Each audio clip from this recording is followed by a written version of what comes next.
pretty common in business to sometimes get caught up in doing things that you've always done. And the problem with that is, well, there's not always a problem with that. I mean, if it's working, that's great. But very often when you get in that pattern, you sometimes have the blinkers on in regards to what else you could be doing that could also achieve the same, if not better, or much, much better results. In today's podcast, I'm speaking to a member of our community, Dave Gatto. He's out of the United States, and we're talking to him about a bit about his journey. So where he's come from with his business and some of the amazing guerrilla marketing techniques that he's used that have literally quadrupled his business in the space of 6 months. So if you're interested in learning about ways that you can grow your business and creative ways that you can grow your business, then this podcast is certainly for you. If you are a member of the community, fantastic. We love having you in there. And if you're not yet a member of the community, head across to facebook.com/groups/the site shed and request to join that community. It's an amazing online community of global business owners. There's thousands of business owners in there, and the conversations that are in that group are world class. And you'll get to meet and hang out with people just like Dave in that community there. So it will be well worth your investment, which of course is nothing. So yet another value add site shed is offering to you. Anyway, let's jump right into this recording. It's a brilliant recording, and it's one of our classic from A to B scenarios where we talk about where people were, where they came from. I know you're going to enjoy it, and I hope that some of the ideas or some of the conversations that we have within this chat spur some creative thoughts within your mind. Anyway, if you enjoy this podcast, please head across to iTunes or Stitcher or SoundCloud or wherever you're listening to your podcast and leave us a review. I don't ask you that because I would like taking up your time. I ask you to do that because it helps us with the rankings, and it's the one small favor that we ask in return for all the hard work we put in for you guys. Okay, that's all. Let's jump right in. Dealing with trade organisations on a daily basis, plumbers, builders, electricians, so on and so forth, we see a lot of patterns with companies that are looking to grow but are lacking the fundamental and the foundational tools that will help them facilitate that growth. This podcast is proudly brought to you by Tradie Web Guys. Tradie Web Guys specialise in creating amazing websites that serve as marketing launch pads. If you're ready to take your business to the next level, you really need to make sure that you've got a product which will enable you to do that. Maybe you need more leads. Maybe you need higher conversion from the leads you're currently getting. Maybe you need to re-engage with your existing customers. Maybe you need a content strategy, or maybe you need systems and processes or automation built into your business. These are all things that Tradie Web Guys specialize in. It's specifically been designed for tradies and contractors. So head across to tradiewebguys.com.au/shed, and you can fill in the form there and get your complimentary audit valued at $385. If you want to take your business to the next level, then some things have to change. Tradie Web Guys could have the answer for you. So head across to tradiewebguys.com.au/shed, and we look forward to speaking to you.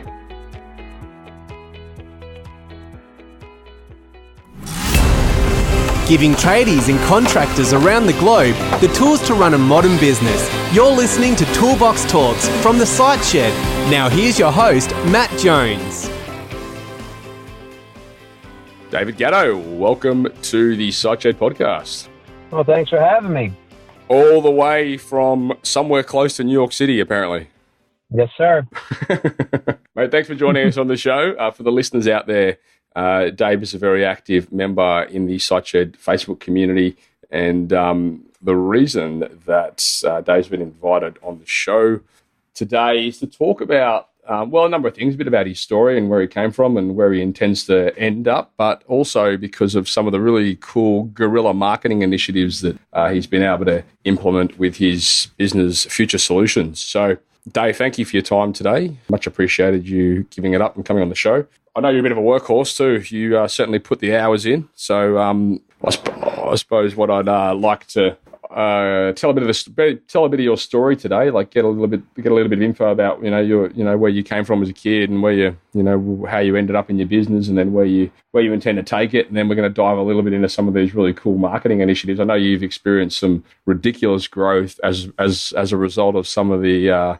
As a result of, I suppose, what you can put down to thinking outside of the box when it comes to getting in front of potential customers and, leveraging some really cool ideas that your competition certainly aren't going to be doing. So, it's going to be really fun. So, absolutely. Tell me, when you were growing up, what was the plan? What did you want to be?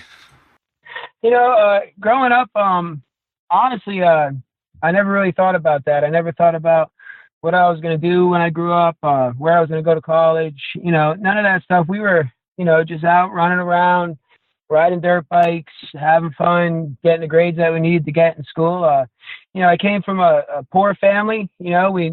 My family always struggled. We never really had nothing nice, used cars and things that were breaking down, and, eating ramen noodles at night, and, just on a budget. So, I made it through high school.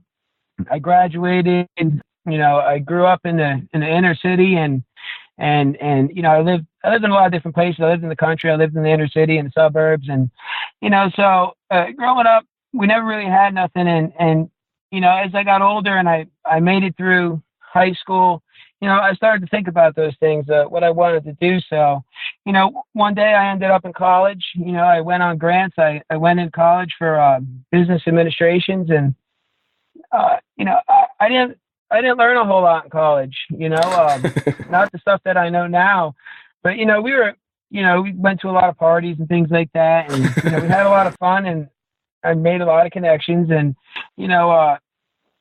I went to college for one semester, and, I was just like, I'm not getting a whole lot out of this. So what I did when I got out of college, I went to work for a tire factory, and, I was making tractor trailer tires and, airing them up and putting them on the rims. And like manufacturing?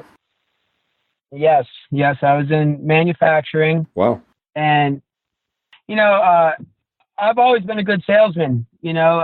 As a kid, me and my brother would always go around the communities, knocking on doors, shoveling driveways, shoveling roofs off, whatever we could do, and so I was comfortable with going door to door. And, one day I just came to my bosses at work, and I said, hey, listen, I said, this is my 2 weeks notice. I said, I'm going to be leaving here I'm going to start my own business. And, they sort of had a big round of laughter, and they're like, well, Dave, if you ever need your job back, you're a great worker here. You're more than welcome to come back. Yeah. So that's how it started. And I started with, I might have had $150 to my name. Yeah. And, so it was a do or die thing for me.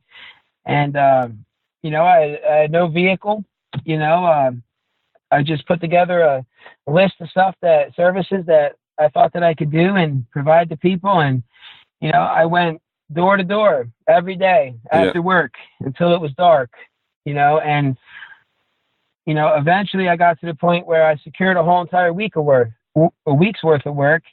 And, I just started growing, and I bought a truck. It was 3 different colors. It was beat up. I used to hide it around the corner and walk to my customer's door, and, I didn't want them to see the truck, and, now I have a whole fleet of vehicles, and that's just sort of how I got started into business, and that's where I wouldn't mind talking a little bit about the business, actually. Like, how did you go from making tires into Future Solutions? And I mean, Future Solutions is, you do a lot of outdoor building, right? So fences and cleaning and that kind of stuff. Is that right? Yes. I actually have a pretty good knowledge of construction, and I'm an expert in fencing. I'm labeled as an expert in my area. I got a good reputation around there. I mean, honestly, Matt, when I got into business, I didn't even really know how to read a tape measure. Right. And I would just sell the jobs, and I had a couple guys that knew a couple things, and they were older gentlemen, and so I'd be like, what do you know how to do? And they'd be like, I know how to side houses, so I'd start selling jobs to side houses. And eventually, anybody in business will tell you sometimes, finding help is a hard thing. And, I would be left in the middle of job sites, and, everybody had, either, they were out partying or who knows, they went to jail or they quit or they were drinking. And, so I learned how to do this stuff. Yeah. And the more I did it, the better I got at it. So, Dave, I know here in Australia and in a lot of other places around the world, we have to do like for construction sort of based work, you've got to do an apprenticeship and you've got to get certification and all that kind of stuff. Is that the case in the US? Well, and how it works in the state of Pennsylvania, which is actually the state that I'm in, is in order to get a contractor license in the state of Pennsylvania, all you have to do is give them money.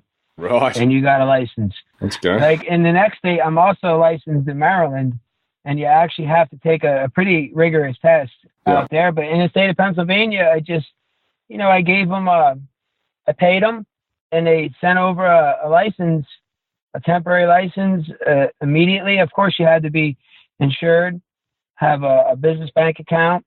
Yeah. And that was all they needed. Wow. And it is scary. A lot of people get burnt in Pennsylvania. I guess you've had a lot of experience there, and maybe initially as well, you were one of those companies, where you didn't, like, a lot of the work that you were doing might not have been as good as it could have been. Like, how do you come up against that a lot now that you're established and you've got a really good name in the market? Is that a big problem? Like, do you come up against a lot of people that don't have the experience, they don't have the skills, they haven't done it before, and they just call themselves a tradesperson because they effectively paid the money? Yeah, and actually the job that I just came from, that I just sold, a guy had a company, some people that they hired off of Craigslist. They said they knew how to do this fence. It's a 400-foot fence, and, they didn't use concrete in the post. His whole fence is blown over. It's not secured properly. He's got an insurance claim on it, but I do go over a lot of people's work, and more than that is, people will, put fences on other people's properties.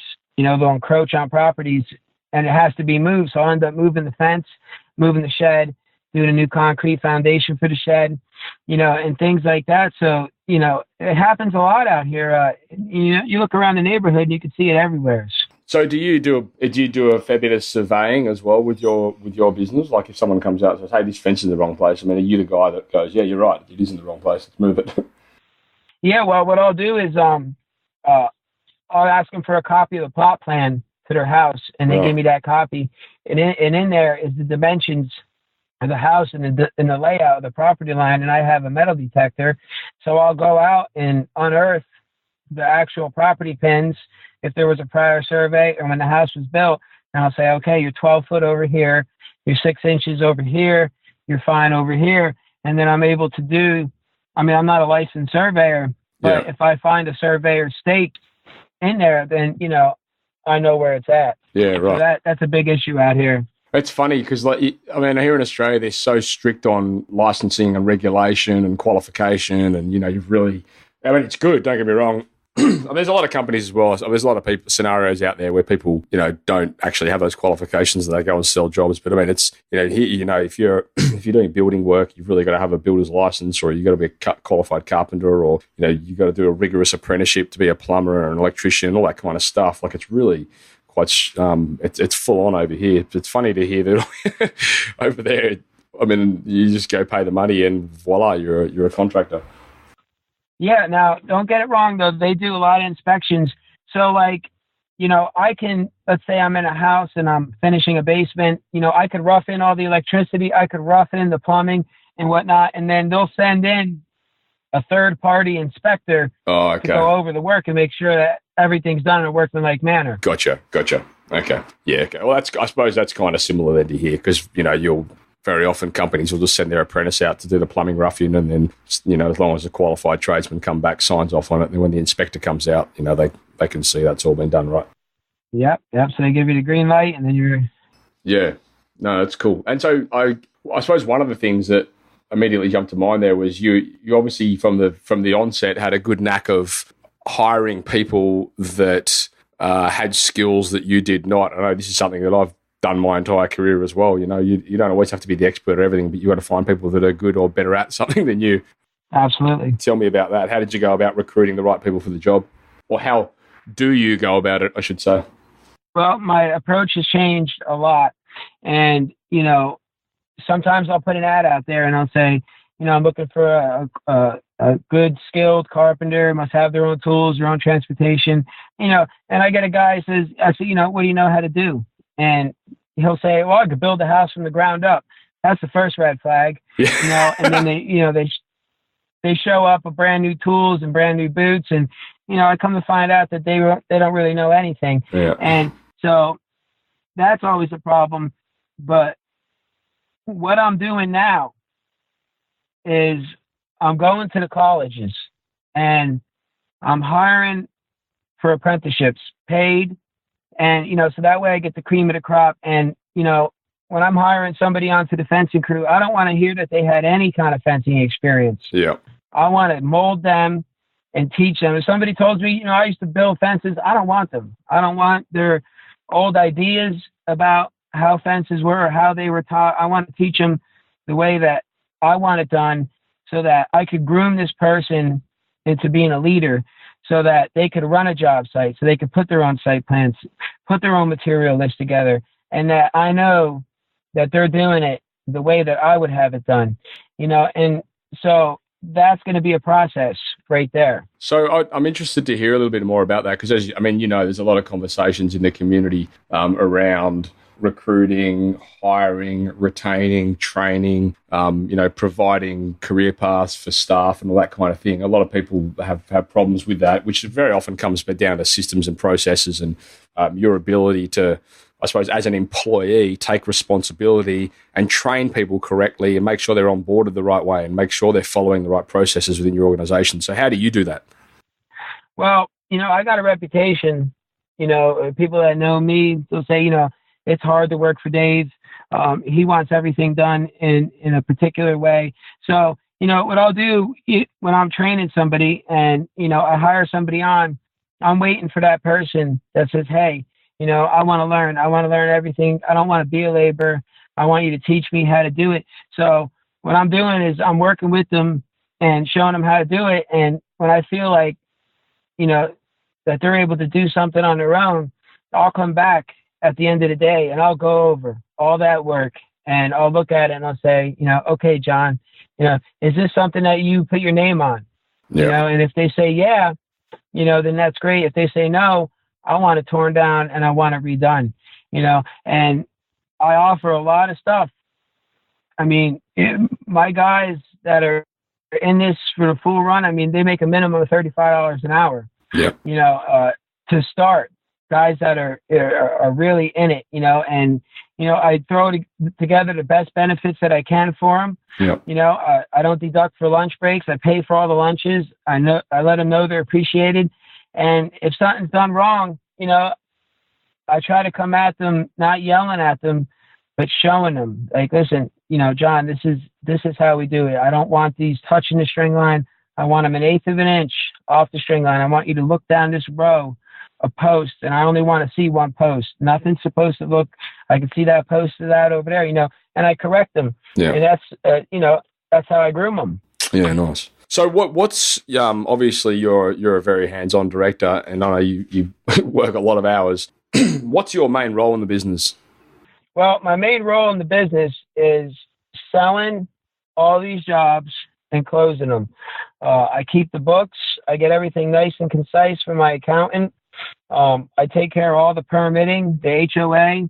I put all the site plans together, build the material list, make sure the materials on the job site, make sure my crews are rolling, and I do that all day. And that frees up my time to be able to network and go meet other customers and sell more jobs. I try to work on the business as rather opposed to working in the business. Yeah.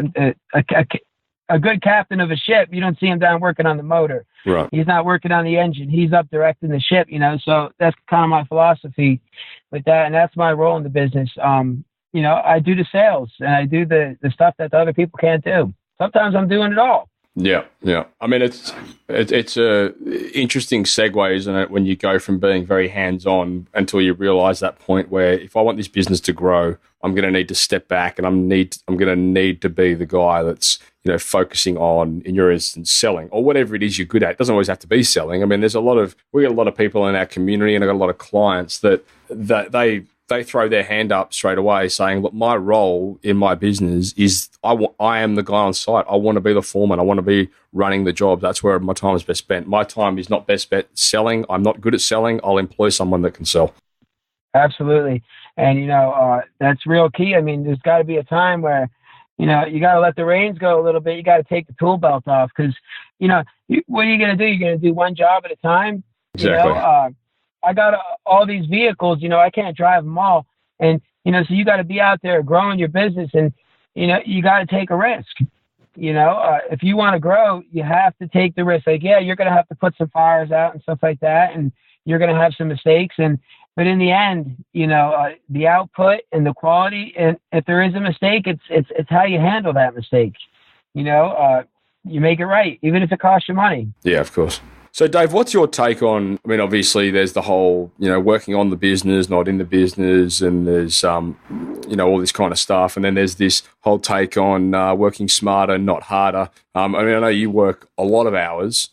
And is that because you love doing it? Is that because you're a control freak? Or is that because you haven't yet decided to, I suppose, systemize those parts of the business that you could potentially hand off? You know what, Matt? It's a little bit of everything. I can be a control freak. I gotta sometimes be on the job site. If something real critical is going on, I have to be there. I got a lot of stuff going on, so sometimes I'm coming back home 9 o'clock at night. And it's not always going to be like that. Yeah. I'm in the stages of some serious growth right now, and I'm doing what I have to do.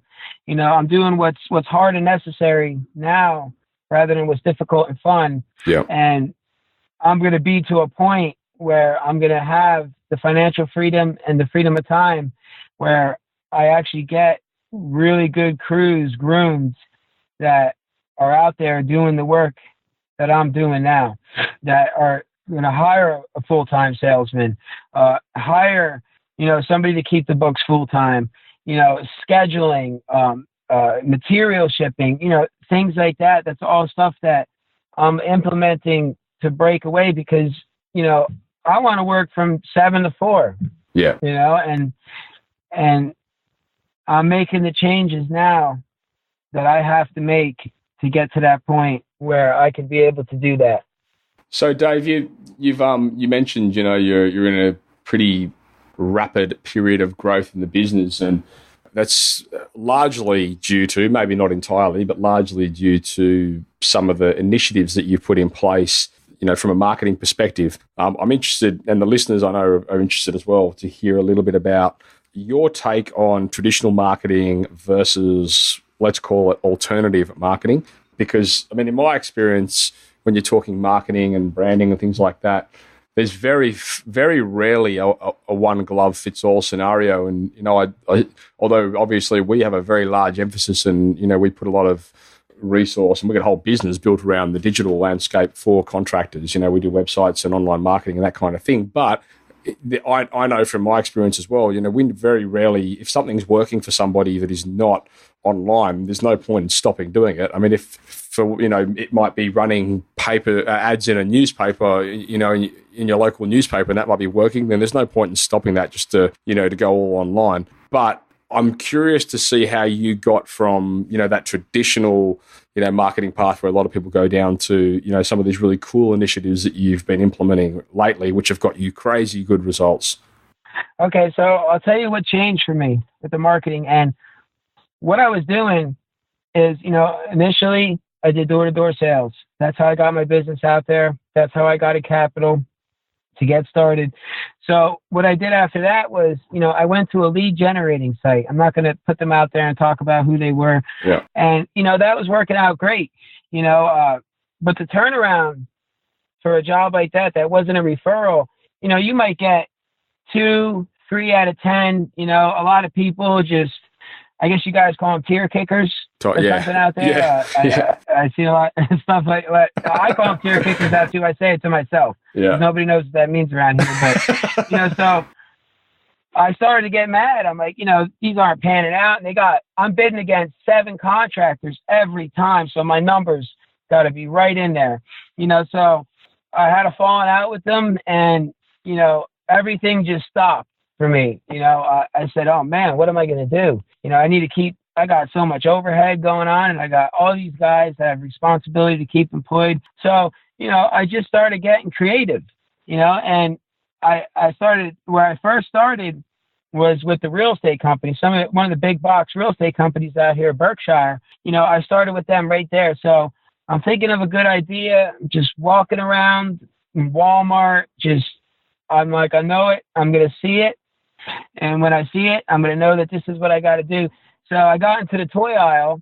I went through the whole entire store, and I seen these little tiny dump trucks. They were cheap. They were about $4 a piece, and I started thinking, I said, man, that'd be really cool. I could fit this out with my company decals, and I could fill the bed of this with candy, and I could put my business card and hot glue gun it to it.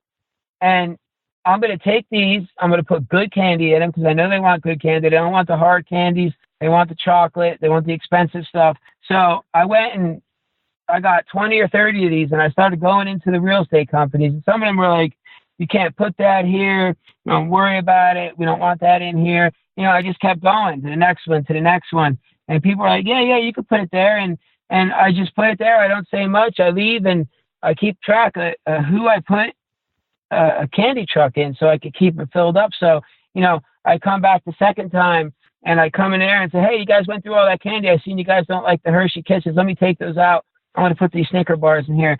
And I started to get to know everybody in these offices. Hey, Dave, by the way, what do you do? I do this, I do that. And as a matter of fact, here's a list of stuff that we complete. If you need references, let me know. And I'm telling you right now, these offices started calling me up. And, I have multiple different crews that run. So on the contracting side of my business, I can't tell you all the I have sold hundreds and hundreds of thousands of dollars in work in just months, and I got contracts with 3 of them locally here with Berkshire, and they connected me with other real estate agents. So it works out really good for us. And, they got somebody that's trying to close a house. We'll get it photography ready, or they got somebody that they just sold the house to. They need a fence up immediately.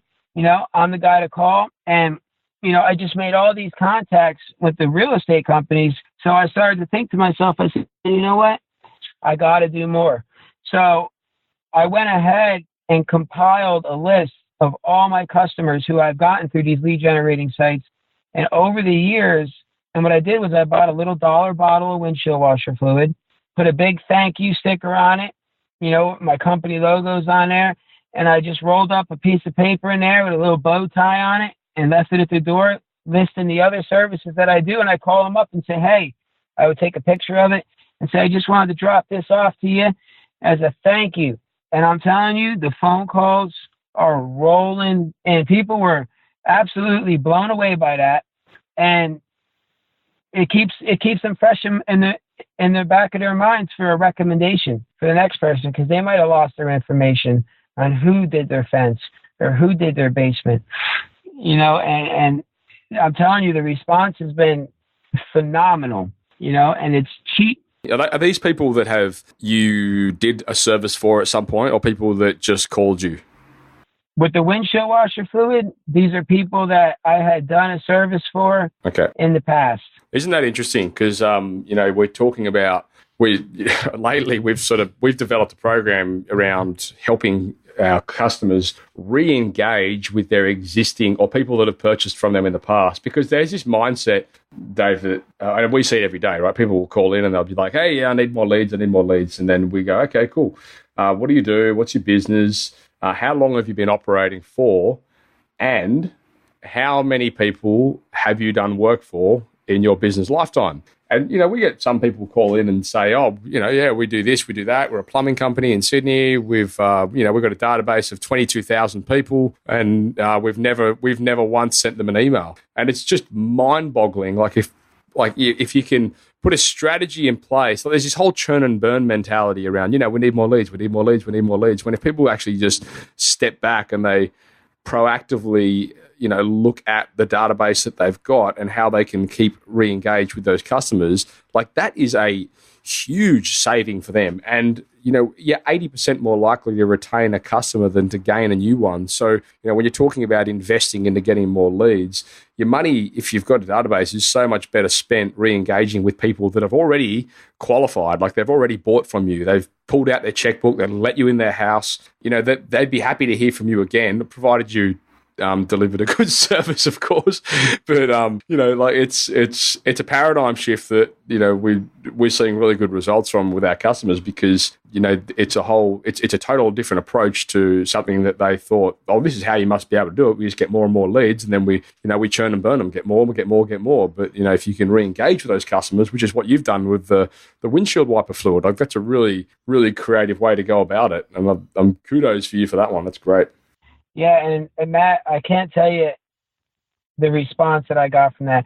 I didn't know how much work I was actually going to get for that. I got so much work that I only got 13 bottles. I have cases of it in my house, and I only got 13 bottles out before the phone calls started rolling in, and it has been astronomical. It is huge, and it blows the customer's mind, because you're right. That is the mentality. Get in, do the job, leave. I hope I don't got to hear from you again, because that means there's a problem. Yeah. No, absolutely not. And what I started implementing now, when I do a fence and I tell the customer, I said, okay, I'm putting you in my calendar. 1 year from now, I'm going to get an alert. And what I'm going to do is I'm going to do a free complimentary walk around, and I'm going to inspect it, adjust any gates, fix any kind of damage that I see. That's one time, and that's for free. And that gives me a reason to come back over there, and when I come back over there, they say, hey, Dave, we were thinking about finishing our basement. You guys said you do stuff like that. Well, yeah, absolutely. Let me take a look. I'll take some measurements. And that stuff is so valuable. A new customer is so valuable. I look at it in a completely different light. I want to work with them as long as I'm a contractor. And it is just, it really is amazing, and so with all these windshield washer fluids, now what I do is I bring them with me. I just gave one to this customer, and I say, hey, by the way, I'm going to leave one of these with you right here. I have a couple extra. I like to give my customers a gift every year. And when I give that to them, they know that I'm in it for the long run, because these fences are packaged with a lifetime warranty, and they know that I'm the guy that's staying around, that I'm going to be in contact with. If there's ever a problem, they could call me, and I'll honor my warranty. So that's huge. I can't wait to get the rest of them out there. Yeah. It's just what you said there is the absolute truth, and you don't know it until you try it. So, I mean, let's talk about, I suppose, how you learn this stuff. Like, what's the best advice you've ever been given? Did you have a mentor, or like, what's the go? Well, when I first started, I was doing everything by myself. Now I have a mentor, and this has been a big game changer for me, because now I got a second head in the game who can look at things from a fresh perspective, who could see things that are a problem or an issue that I didn't think that they were. And, he has a mentor. So I got both of these people in my background. Yeah. So, he's passing on the experience from his mentor to me. And I mean, for anybody out there that's looking to really, take it to the next level, you need another person. Yeah. You can't do everything. You can't do it all alone, and he's a friend, and he actually offers his services to me for free. He said, Dave, this is my true purpose is to help people, and he approached me and asked to mentor me. And we meet up once a week. We have coffee. We exchange text messages. We're doing another thing similar to the windshield washer fluid. Now we're handing out Easter baskets and leaving them on people's on their doorknobs, and just sending people little mementos, or whatever the case might be. And if I have an idea, I run it by him and say, hey, man, I just wanted to bounce this off you real quick. What do you think about this? What do you think about getting an industrial power washer and offering this service? And he'll say, no, Dave, I don't think that's a good idea. So having a mentor is a must for me. Yeah. And you touched on something there. I know leadership guru Peter Cox, who's been on the podcast a number of times, and he's a good colleague, friend of mine. He's been, advising me for years and years and years, and he always said, even the early stages, be wary of people that are willing to lead you that aren't being led. I think that's pretty powerful, like Absolutely. people, It is. the best in the game have people that they can, bounce ideas off. So why not you? Dave, you just touched on something then that I thought was interesting. And I know we put a lot of emphasis on technology and things like that. And you said that when you visit clients or when you go out to customers' jobs or you do a job at the house or whatever it is, you put a reminder to re-engage with them, in a year's time as like a complimentary service. Very smart, first of all, because it gets you back in the door. Second of all, what tools do you use for that? What tools do I use? Actually, what's called it's a free app, and it's called Cozy. Okay. COZI, and it's just a little program. It's a calendar, and you can set alerts. So I'll put in there, John Doe, 131 West Palm Street, complimentary inspection. Yep. And remind me 2 days in advance so I can make contact. Hey, John, I'm planning on coming over your house at such and such a time. You have a problem with that, or would this work for you? And a lot of times they're there waiting for me, and so that's one of the apps that I use. I have a lot of different things that I do use, though.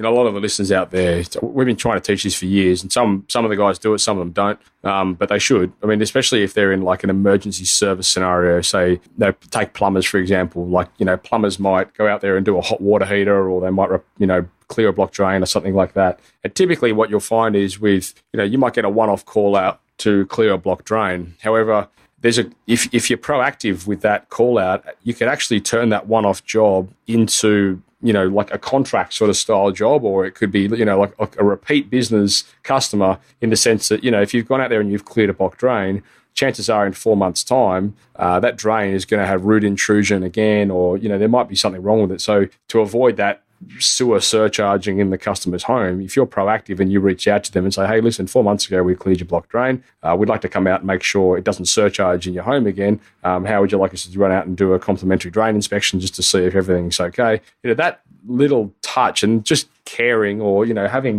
just reaching out to them is more than your customers are doing typically. Your competitors are doing. So we found that works really, really well for some services, and it sounds like that's pretty much exactly what you're doing.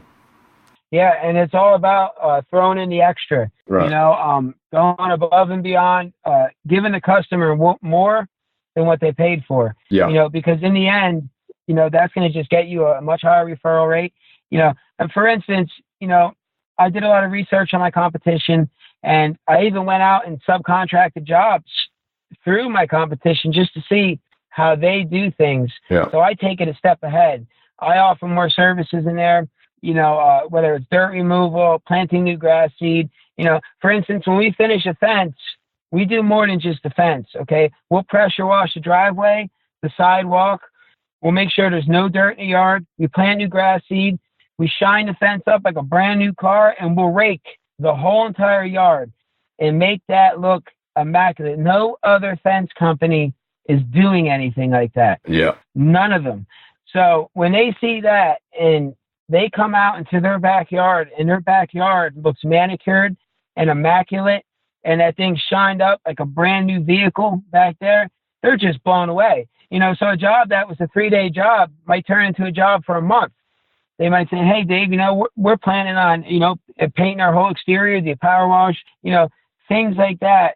Throwing in that extra, going the extra mile, yeah, that builds trust with a customer, and it's amazing the outcome that you can have from something like that. Yeah, that's brilliant. That's a great initiative. Do you come up against, conscious of your time too, we'll wrap this up shortly, I've just got a few more questions. Do you have that issue where you are with competing on price, people price shopping and doing all that kind of thing? Oh, yeah, all the time. And, Dave, can you come down? Dave, this other company came in and said that they could do it for this. And, the numbers don't even add up. Like, you can't even buy the material. And I just tell them, I say, hey, the price I gave you is the best price that I can. Well, Dave, you were $1,000 more than this guy. Can you tell us why? I'll say, what? This is why. I handle the permits. I take the dirt away. They're going to leave a big heap of dirt in your yard. So when a customer starts getting like that, I back away. Yeah. It's a red flag. Yeah. It's the guys that are going to be out there inspecting every little inch.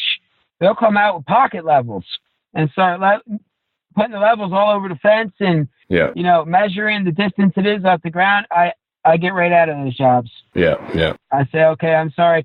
You can go ahead and hire that guy. I just want to, make sure he has a business license, make sure he has insurance, and get references from him. Yeah. I've seen a lot of stuff happen. Yeah. So.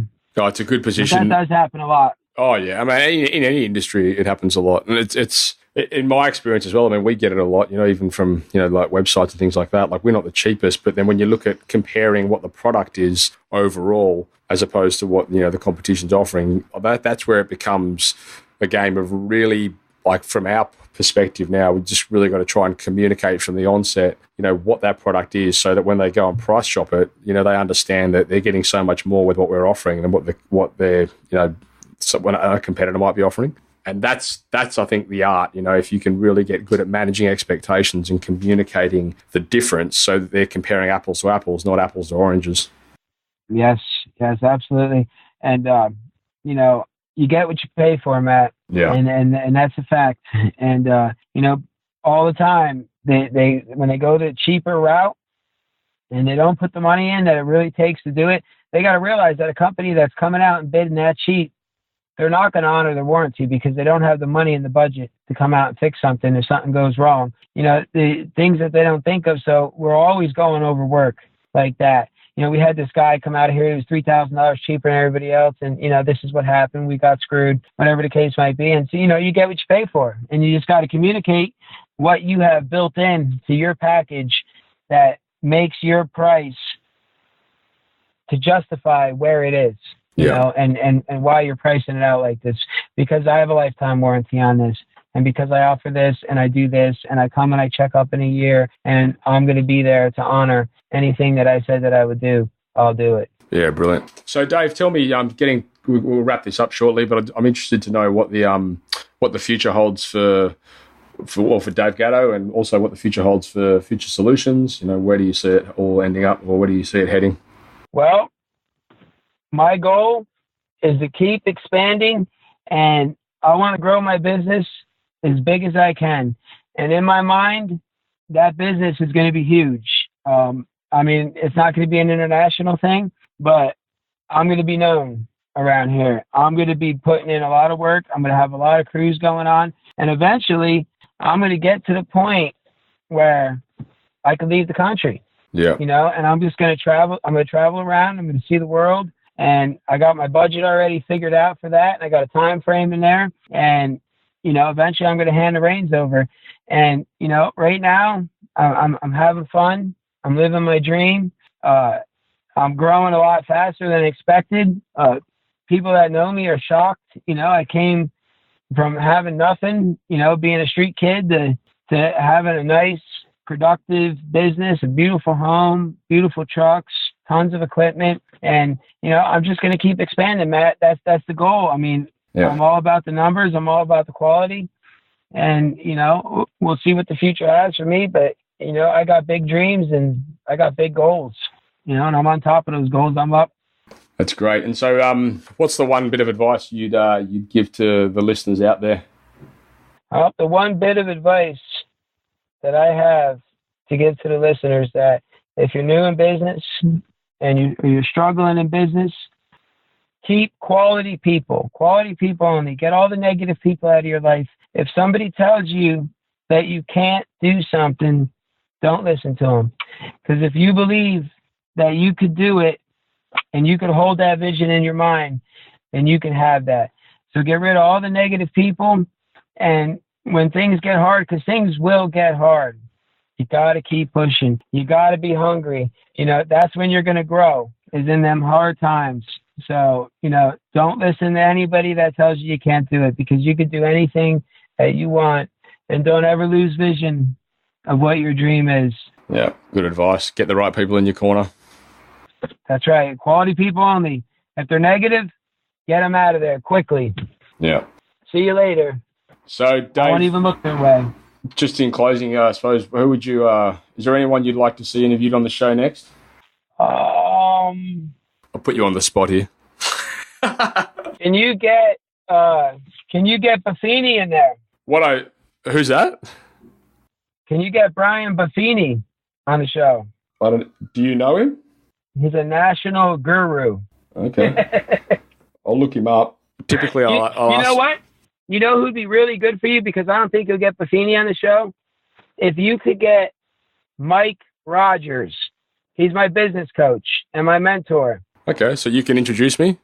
Yes, I absolutely will. I'll give you his contact information. Okay. He is a great fit for your show, and he has a lot of good advice, so I'll get all that over to you tonight. Beautiful. No worries. All right, mate. Well, look, I suppose I just want to say thank you for being a great part of the community. And for the listeners out there, if you guys are not a part of the SiteShed community yet, head across to Facebook /groups/the SiteShed. You can see all the links anyway on the siteshed.com to get you there. It's a brilliant community. You get to talk and run ideas off people like Dave, who you just heard from. It's an amazing community. There's thousands of people in there from all over the world, and there's a lot of really good topics of conversation there. And Dave, I want to thank you for being such a valuable member of that community. You're very active, and you've always got valuable insight. So thank you, sir. Thank you, Matt. I appreciate you guys having me, and I appreciate the SiteShed. It helps me out a lot. That's good, mate. And look, congratulations for running such a great business and growing it so productively. And, and thanks very much as well for, I suppose, taking the time to share your experiences and, your, guerrilla marketing tactics with listeners out there. I'm hoping that the guys out there, and I'm sure they will be, they'll be little monkeys running around in their brains right now thinking about cool ideas that they can do for, similar scenarios. So that's brilliant. So thank you very much. Listeners, all this podcast will obviously be available on your podcast platform of choice. And jump ahead in that Facebook group, join the conversation, start your own. It's a really great community. We hope to see you in there. Dave Gatto, that is a wrap. Thank you for listening to another episode of Toolbox Talks. If you're liking what you hear, then you can head across to thesiteshed.com, where you can join our community by signing up to our Toolbox Talks. You'll get sent a weekly notification, which is basically a highlight of everything that we've spoken about during that week, along with any other industry news that may be relevant or specific to the trades. If you're enjoying the show, you can head across to iTunes, Stitcher, or SoundCloud, where you can leave us a review. That would be fantastic, and all the reviews get read out in the show. Likewise, if you have any friends or colleagues that you think would benefit from the show and the episodes that we create, then please go ahead and share it with them.